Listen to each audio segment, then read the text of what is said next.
یہ بڑی مقدس سرزمین ہے جیسے میں نے عرض کیا، لیکن وہاں داخل ہو کر بہت سارے لوگ بہت ساری غلطیوں کا ارتکاب کرتے ہیں۔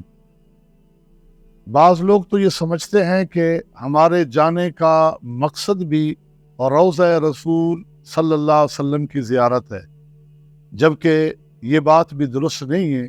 وہاں کی حاضری ہماری اولین ترجیح اور مقصد رسول اکرم صلی اللہ علیہ وسلم کی اس مسجد کی زیارت اور وہاں اس مسجد میں نمازیں پڑھنا، ضمن میں وہاں جانے کے بعد روضہ رسول پہ پہنچنا، جنت البقیع جانا، دیگر زیارات، یہ ضمنی چیزیں ہیں۔ یہ قصد اور ارادہ لے کر جانا، جس طرح کہ یہ عام جملہ ہے لوگوں کی زبانوں پر کہ روضہ رسول کے لیے جا رہے ہیں، یہ قرآن و سنت کے خلاف ہے۔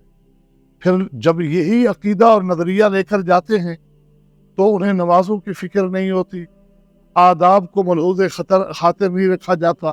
نبی علیہ الصلوۃ والسلام کی قبر مبارک کے سامنے شور، آوازیں بلند کرنا، چیخنا چلانا، یہ آداب کے خلاف ہے۔ اور پھر وہاں نہ صرف یہ کہ لوگ اس جگہ پر قبر کی طرف رخ کر کے دعائیں مانگنا اپنے لیے خیر سمجھتے ہیں، قبولیت سمجھتے ہیں، بلکہ اللہ کے نبی صلی اللہ علیہ وسلم کو آواز دے کر یہ عقیدہ ہے کہ اللہ کے نبی صلی اللہ علیہ وسلم سنتے ہیں، آپ جواب دیتے ہیں، آپ ہماری دعاؤں کو قبول کرنے، ہماری مشکلات کے ازالے پہ قادر ہیں۔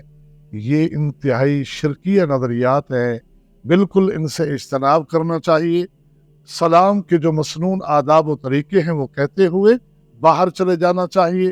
بیشتر لوگوں کو دیکھا جاتا ہے کہ باہر نکل کر پھر روضہ رسول یعنی قبر النبی صلی اللہ علیہ وسلم کی طرف لوگ رخ کر کے اپنے دونوں ہاتھوں کو اٹھا کر رو رہے ہوتے ہیں، دعائیں مانگ رہے ہوتے ہیں۔